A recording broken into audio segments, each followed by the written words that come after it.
ਰਾਗੀ ਸਿੰਘ ਇੱਕ ਕਬੀਰ ਜੀ ਦਾ ਸ਼ਬਦ ਗਾ ਰਹੇ ਸਨ। ਸੁਣ ਕੇ ਖਿਆਲ ਆਇਆ ਕਿ ਇਹ ਸ਼ਬਦ ਜਿਹੜਾ ਸਮਝੇਗਾ ਨਾ ਉਹਦੀ ਸਮਝ ਲਓ ਕਿ ਧਰਮ ਦੇ ਵਿੱਚ ਸ਼ੁਰੂਆਤ ਹੋ ਗਈ। ਐਸਾ ਉਪਦੇਸ਼ ਜਿਹੜਾ ਸਮਝੇਗਾ, ਅਮਲ 'ਚ ਲਿਆਵੇਗਾ, ਉਹਦੇ ਹੀ ਅਧਿਆਤਮ ਦੀ ਯਾਤਰਾ ਸਮਝ ਲਓ ਸ਼ੁਰੂ ਹੋ ਗਈ। ਇਸ ਕਰਕੇ ਐਸੇ ਉਪਦੇਸ਼ ਜਿਨ੍ਹੇ ਅਧਿਆਤਮ ਦੀ ਯਾਤਰਾ ਕਰਨੀ ਹੈ ਉਹਦੇ ਵਾਸਤੇ ਬਹੁਤ ਪਿਆਰੇ ਹਨ।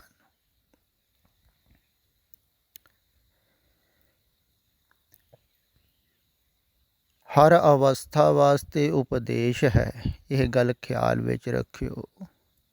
ਕੁਛ ਐਸੇ ਉਪਦੇਸ਼ ਹਨ ਜਿਵੇਂ ਇਸ ਸ਼ਬਦ ਤੋਂ ਪਹਿਲਾਂ ਕਬੀਰ ਜੀ ਦੇ ਇੱਕ ਦੋ ਸ਼ਬਦ ਐਸੇ ਹਨ ਜਿਨ੍ਹਾਂ ਨੂੰ ਤੁਸੀਂ ਸੁਣੋਗੇ, ਸਮਝੋਗੇ ਤੇ ਬੁੱਧੀ ਦੇ ਤਲ 'ਤੇ ਤੁਹਾਨੂੰ ਲੱਗੇਗਾ ਸਮਝ ਵਿੱਚ ਆ ਗਈ ਗੱਲ,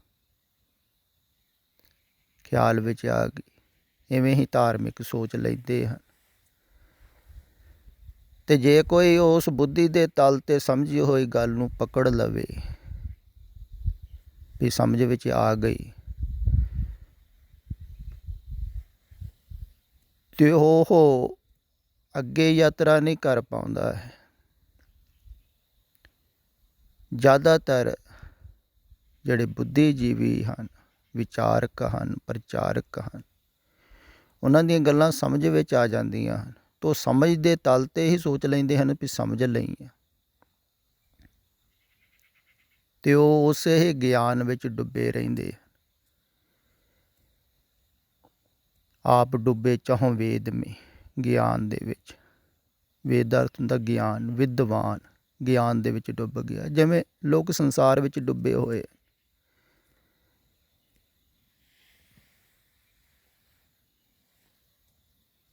ਅਤੇ ਕੁਛ ਐਸੇ ਉਪਦੇਸ਼ ਹਨ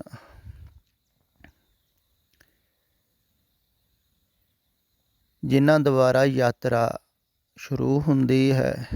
ਕੁਛ ਐਸੇ ਹਨ ਜਿਹੜੇ ਅੱਗੇ ਜਾ ਕੇ ਸਾਧਕ ਦੇ ਕੰਮ ਆਉਂਦੇ ਹਨ। ਇਸੇ ਕਾਰਨ ਹੀ ਪੁਰਾਣੇ ਸਮਿਆਂ ਦੇ ਵਿੱਚ ਜਿਹੜੇ ਫਕੀਰ ਹੋਇਆ ਕਰਦੇ ਸਨ, ਉਹ ਅਲੱਗਾ ਉਪਦੇਸ਼ ਦਿਆ ਕਰਦੇ ਸਨ ਸ਼ਿਸ਼ਾਂ ਨੂੰ। ਇਸ ਕਰਕੇ ਖੰਡ ਵੰਡੇ ਹੋਏ ਸਨ, ਅਵਸਥਾਵਾਂ ਕਹਿ ਲਓ ਵੀ ਅਲੱਗਾ। ਜਿਵੇਂ ਬਾਹਰ ਤੁਸੀਂ ਦੇਖਦੇ ਹੋ ਸਕੂਲਾਂ ਦੇ ਵਿੱਚ, ਉਹ ਪ੍ਰਾਇਮਰੀ ਕਲਾਸ ਵਾਲਾ ਬੱਚਾ ਅੱਗੇ ਦੀਆਂ ਕਲਾਸਾਂ ਵਾਲੀ ਗੱਲ ਥੋੜ੍ਹੀ ਸਮਝੇਗਾ, BA MA ਦੀ।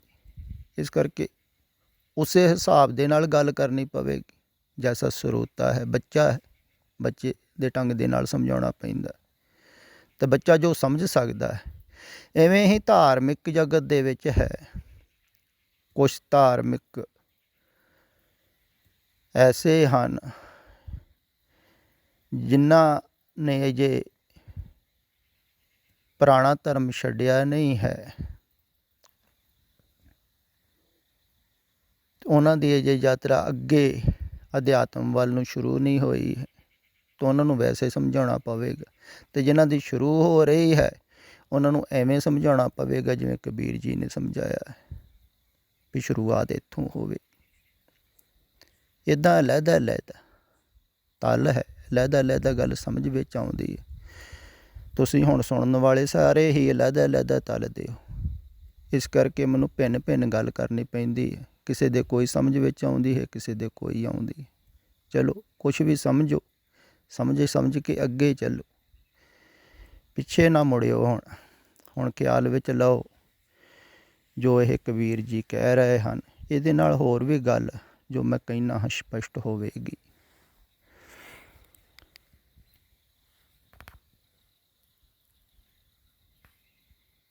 ਦੇਹੀ ਗਾਵਾ ਜਿਉ ਧਰ ਮਹਿਤੋ ਬਸਹਿ ਪੰਚ ਕਿਰਸਾਨਾ ਨੈਨੂ ਨਕਟੂ ਸਰਵਨੂ ਰਸਪਤ ਇੰਦਰੀ ਕਹਿਆ ਨ ਮਾਨ। ਕਹਿੰਦੇ ਹਨ ਦੇਹ ਰੂਪੀ ਜੋ ਗਾਮ ਹੈ, ਇਹ ਦੇਹ ਨੂੰ, ਇਹ ਸਰੀਰ ਨੂੰ ਗਾਮ ਕਿਹਾ ਹੈ, ਪਿੰਡ। ਇਹਦੇ ਅੰਦਰ ਪੰਜ ਕਿਰਸਾਨ ਵਸਦੇ ਹਨ। ਗਿਆਨ ਇੰਦਰੀ, ਅੱਖਾਂ ਹਨ, ਕੰਨ ਹਨ, ਰਸਨਾ ਹੈ, ਇਹ ਪੰਜ ਗਿਆਨ ਇੰਦਰੀ ਵਸ ਰਹੇ ਹਨ। ਇਹਨਾਂ ਨੂੰ ਕਿਰਸਾਨ ਕਿਹਾ ਹੈ। ਅੱਗੇ ਕਬੀਰ ਜੀ ਕਹਿ ਰਹੇ ਹਨ, ਬਾਬਾ ਅਬ ਨ ਬਸੋ ਇਹ ਗਾਓ ਘਰੀ ਘਰੀ ਕਾ ਲੇਖਾ ਮੰਗੇ ਕਾਇਰ ਚੇਤੂ ਨਾਓ। ਕਹਿੰਦੇ ਹਨ ਵੀ ਇਹ ਸਰੀਰ ਰੂਪੀ ਗਾਉਂ ਦੇ ਵਿੱਚ ਮੈਂ ਵਸਣਾ ਨਹੀਂ ਚਾਹੁੰਦਾ ਹਾਂ,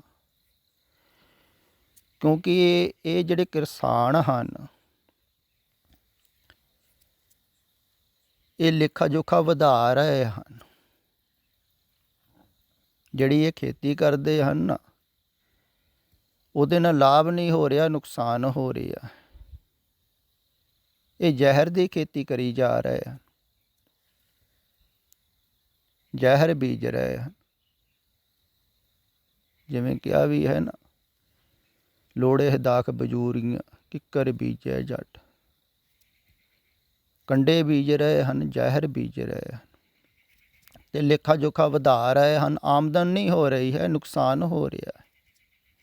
ਇਸ ਕਰਕੇ ਮੈਂ ਵਸਣਾ ਨਹੀਂ ਚਾਹੁੰਦਾ, ਕਿਉਂਕਿ ਅਗਰ ਮੈਂ ਇੱਥੇ ਵਸਦਾ ਰਿਹਾ ਇਸ ਪਿੰਡ ਦੇ ਵਿੱਚ, ਇਸ ਨਗਰ ਦੇ ਵਿੱਚ, ਅਤੇ ਜਦੋਂ ਇਹ ਨਗਰ ਛੁੱਟੇਗਾ ਫਿਰ ਲੇਖਾ ਜੋਖਾ ਇਹਨਾਂ ਪੰਜਾਂ ਨਾਲ ਨਹੀਂ ਹੋਵੇਗਾ, ਉਹ ਮੇਰੇ ਨਾਲ ਹੋਵੇਗਾ। ਅੱਗੇ ਸਪਸ਼ਟ ਕਰਦੇ ਹਨ, ਧਰਮ ਰਾਏ ਜਬ ਲੇਖਾ ਮੰਗੇ ਬਾਕੀ ਨਿਕਸੀ ਭਾਰੀ ਪੰਚ ਕਿਰਸਾਨਵਾ ਭਾਗ ਗਏ ਲੈ ਬਾਂਧਿਓ ਜਿਉ ਦਰਬਾਰੀ। ਕਹਿੰਦੇ ਜਦੋਂ ਅੱਗੇ ਮੈਂ ਧਰਮ ਰਾਜੇ ਕੋ ਗਿਆ ਨਾ, ਲੇਖਾ ਜੋਖਾ ਹੋਇਆ, ਉੱਥੇ ਪੰਜੇ ਤੇ ਹੋਣੇ ਨਹੀਂ ਹਨ।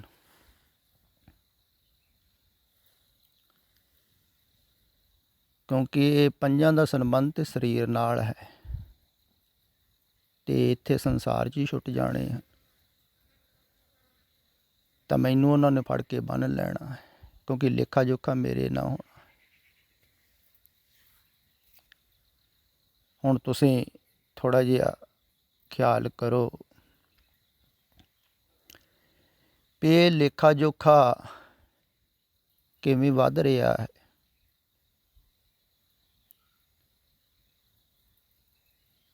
ਅਤੇ ਇਹ ਲੇਖੇ ਜੋਖੇ ਤੋਂ ਕਿਵੇਂ ਤੁਸੀਂ ਛੁੱਟ ਸਕਦੇ ਹੋ। ਇਹ ਲੇਖਾ ਜੋਖਾ ਵੱਧ ਰਿਹਾ ਹੈ ਇਹ ਪੰਜ ਇੰਦਰੀਆਂ ਕਰਕੇ।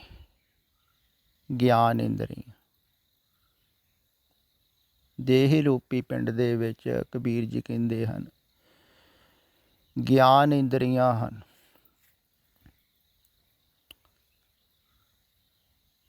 ਕਿਰਸਾਨ ਅਤੇ ਇਸ ਧਰਤੀ ਦਾ ਜਿਹੜਾ ਚੌਧਰੀ ਹੈ ਨਾ,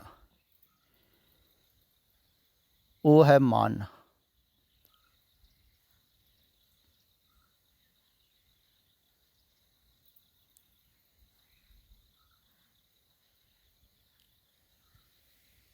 ਇੱਥੇ ਜੋ ਅਰਥ ਕੀਤੇ ਹੋਏ ਹਨ ਇਹ ਹੋਰ ਢੰਗ ਦੇ ਨਾਲ ਕੀਤੇ ਹੋਏ ਹਨ। ਉਹਨਾਂ ਨੂੰ ਤੁਸੀਂ ਸਮਝੋਗੇ ਤਾਂ ਤੁਹਾਨੂੰ ਹੋਰ ਢੰਗ ਦੇ ਨਾਲ ਸਮਝ ਵਿੱਚ ਆਵੇਗੀ ਗੱਲ, ਬਲਕਿ ਸਪਸ਼ਟ ਹੋਵੇਗੀ। ਅਤੇ ਜਦੋਂ ਇਸ ਢੰਗ ਦੇ ਨਾਲ ਸਮਝਾਈ ਜਾਂਦੀ ਹੈ, ਜਿਵੇਂ ਕਬੀਰ ਜੀ ਆਪ ਹੀ ਸਮਝਾ ਰਹੇ ਹੋਣ, ਉਹਨਾਂ ਦੇ ਭਾਵ ਨੂੰ ਪਕੜ ਕੇ, ਜਦੋਂ ਭਾਵ ਸ਼ਬਦ ਦਾ ਨਿਚੋੜ ਅਗਰ ਤੁਸੀਂ ਗ੍ਰਹਿਣ ਕਰੋਗੇ, ਇਸ ਦਾ ਪੀਓਗੇ, ਤਾਂ ਉਹ ਹੀ ਦਵਾਈ ਹੈ। ਦਵਾਈ ਕੌੜੀ ਹੁੰਦੀ ਹੈ ਵੈਸੇ, ਇਹ ਸ਼ਬਦ ਦਾ ਭਾਵ ਵੀ, ਉਪਦੇਸ਼ ਦਾ ਭਾਵ ਵੀ ਕੌੜਾ ਹੀ ਹੁੰਦਾ ਹੈ, ਕਿਉਂਕਿ ਮੰਨਣ ਵਿੱਚ ਨਹੀਂ ਨਾ ਆਉਂਦਾ। ਕੌੜੀ ਹੈ, ਪਰ ਪੀਓਗੇ ਤੇ ਰੋਗ ਰਹਿਤ ਹੋਵੋਗੇ। ਤੇ ਪੀਣੀ ਕਿਵੇਂ ਹੈ, ਇਹ ਸਮਝ ਕੇ ਅਮਲ ਕਰਕੇ। ਇਸ ਸਰੀਰ ਰੂਪੀ ਨਗਰ ਦੇ ਵਿੱਚ ਤੁਸੀਂ ਵਸ ਰਹੇ ਹੋ। ਇੱਥੇ ਮਨ ਚੌਧਰੀ ਬਣਿਆ ਹੋਇਆ ਹੈ ਤੇ 5 ਗਿਆਨ ਇੰਦਰੀਆਂ ਜਿਹੜੀਆਂ ਹਨ ਨਾ, ਇਹ ਚੌਧਰੀ ਦੇ ਵੀ ਆਖੇ ਨਹੀਂ ਲੱਗਦੀਆਂ ਹਨ। ਤੁਹਾਡੇ ਤੇ ਕਿੱਥੋਂ ਲੱਗਣਗੀ? ਨੈਨੂੰ ਨਗਟੂ ਸਰਵਨੂੰ ਰਸਪਤ ਇੰਦਰੀ ਕਿਹਾ ਨਾ ਮਨ, ਕਿਸੇ ਦਾ ਵੀ ਨਹੀਂ ਮਨ।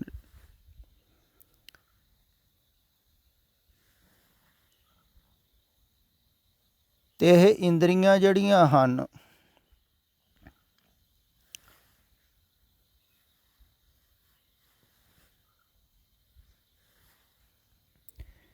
ਲੇਖਾ ਜੋਖਾ ਕਿਵੇਂ ਵਧਾ ਰਹੀਆਂ ਹਨ? ਤੁਸੀਂ ਖਿਆਲ ਵਿੱਚ ਲਓ ਵੀ ਇੰਦਰੀਆਂ ਦੁਆਰਾ ਤੁਸੀਂ ਬਾਹਰ ਸੰਸਾਰ ਨਾਲ ਜੁੜਦੇ ਹੋ।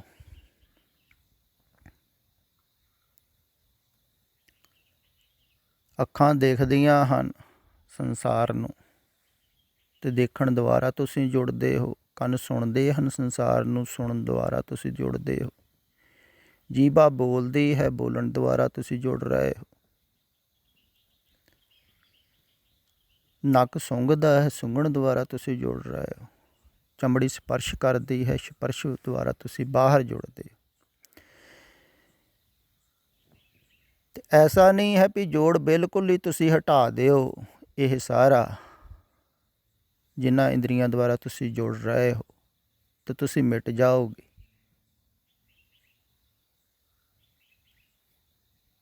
ਐਸਾ ਮਹਿਸੂਸ ਹੁੰਦਾ ਹੈ।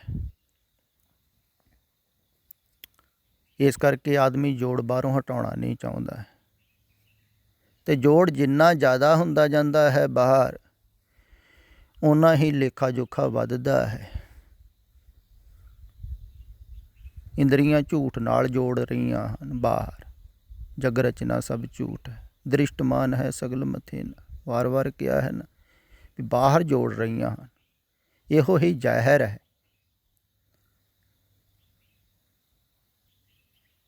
ਕਿਹਾ ਵੀ ਹੈ ਨਾ, ਅੰਤਰ ਬਸੇ ਨਾ ਬਾਹਰ ਜਾਏ, ਅੰਮ੍ਰਿਤ ਛੋੜ ਕਾਹੇ ਬਿਖ ਖਾਏ। ਬਾਹਰ ਜ਼ਹਿਰ ਹੈ। ਬਾਹਰ ਧਿਆਨ ਦਾ ਲੱਗਣਾ ਜ਼ਹਿਰ ਦਾ, ਜ਼ਹਿਰ ਦੀ ਖੇਤੀ ਇੰਦਰੀਆਂ ਕਰਦੀਆਂ। ਹੁਣ ਧਾਰਮਿਕ ਲੋਕ ਇਹ ਤੇ ਕਹਿ ਦਿੰਦੇ ਹਨ ਵੀ ਨਾਮ ਜਪੋ, ਸਿਮਰਨ ਕਰੋ, ਚਿੰਤਨ ਕਰੋ, ਪਾਠ ਕਰੋ, ਪੂਜਾ ਕਰੋ। ਪਰ ਕੋਈ ਨਹੀਂ ਕਹਿੰਦਾ ਹੈ ਵੀ ਇੰਦਰੀਆਂ ਨੂੰ ਬਾਹਰੋਂ ਵਿਸ਼ਿਆਂ ਤੋਂ ਹਟਾਓ, ਧਿਆਨ ਹਟਾਓ। ਜਿਵੇਂ ਮੈਂ ਕਹਿੰਦਾ ਸੰਸਾਰ ਵੱਲੋਂ ਧਿਆਨ ਹਟਾਓ। ਧਾਰਮਿਕ ਲੋਕ ਸੋਚਦੇ ਹਨ ਮੈਂ ਉਲਟੀ ਗੱਲ ਕਹਿ ਰਿਹਾ ਹਾਂ। ਬਾਬੇ ਨਾਨਕ ਨੇ ਥੋੜ੍ਹੀ ਕਿਹਾ ਸੀ ਸੰਸਾਰ ਛੱਡੋ।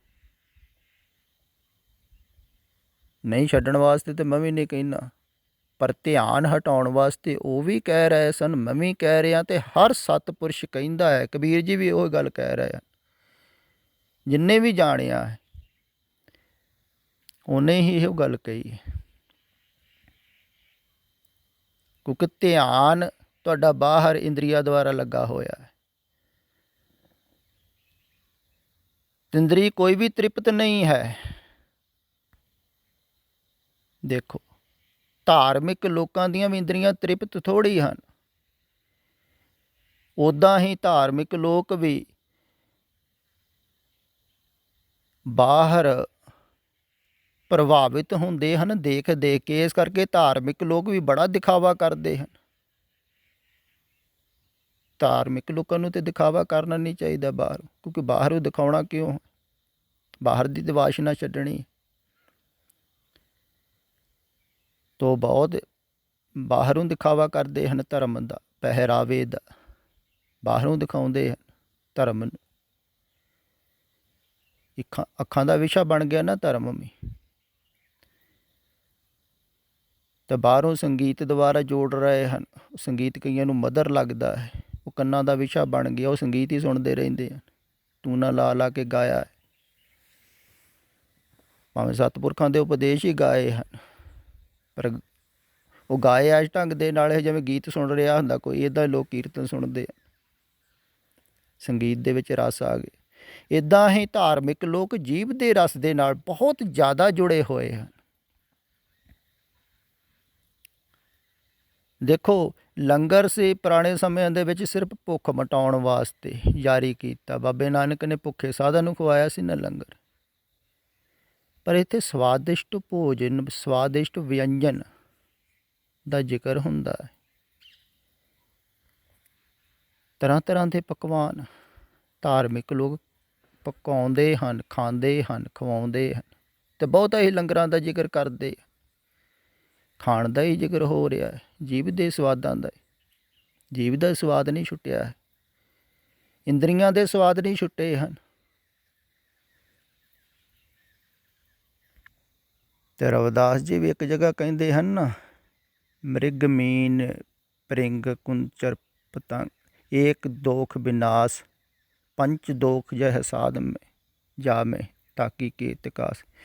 ਕਹਿੰਦੇ ਹਨ ਇੱਕ ਇੱਕ ਦੋਸ਼ ਕਰਕੇ ਇਹ ਪੰਜੇ ਹੀ ਆਪਣਾ ਜੀਵਨ ਗਵਾ ਲੈਂਦੇ ਹਨ। ਮੱਛੀ ਖਾਣ ਦੇ ਸਵਾਦ ਕਰਕੇ ਆਪਣਾ ਜੀਵਨ ਗਵਾਉਂਦੀ, ਹਾਥੀ ਕਾਮ ਵੱਸ ਹੋ ਕੇ ਆਪਣਾ ਜੀਵਨ ਗਵਾਉਂਦਾ, ਮ੍ਰਿਗ ਧੁਨੀ ਵੱਸ ਹੋ ਕੇ ਆਪਣੇ ਆਪ ਨੂੰ ਬੰਧਾਉਂਦਾ ਹੈ, ਅਤੇ ਪਤੰਗਾ ਦੇਖ ਕੇ ਸਮੋਹਿਤ ਹੋ ਜਾਂਦਾ ਹੈ ਅੱਗ ਨੂੰ, ਅੱਗ ਦੇ ਵਿੱਚ ਡਿੱਗ ਪੈਂਦਾ ਹੈ। ਅਤੇ ਸਾਰੇ ਹੀ ਇੱਕ ਇੱਕ ਸਵਾਦ ਦੇ, ਇੱਕ ਇੱਕ ਇੰਦਰੀ ਦੀ ਵਾਸ਼ਨਾ ਕਰਕੇ ਆਪਣੇ ਆਪ ਨੂੰ ਗਵਾ ਲੈਂਦੇ ਹਨ। ਅਤੇ ਰਵਿਦਾਸ ਜੀ ਕਹਿੰਦੇ ਹਨ ਜਿਨ੍ਹਾਂ ਦੇ ਵਿੱਚ ਇਹ ਪੰਜੇ ਹੀ ਵਾਸ਼ਨਾ ਹਨ, ਦੇਖਣ ਦੀ, ਸੁਣਨ ਦੀ, ਭੋਗਣ ਦੀ, ਸਪਰਸ਼ ਕਰਨ ਦੀ, ਜੀਭ ਦੀ, ਉਹਦੇ ਕੀ ਹਾਲ ਹੋਊਗਾ।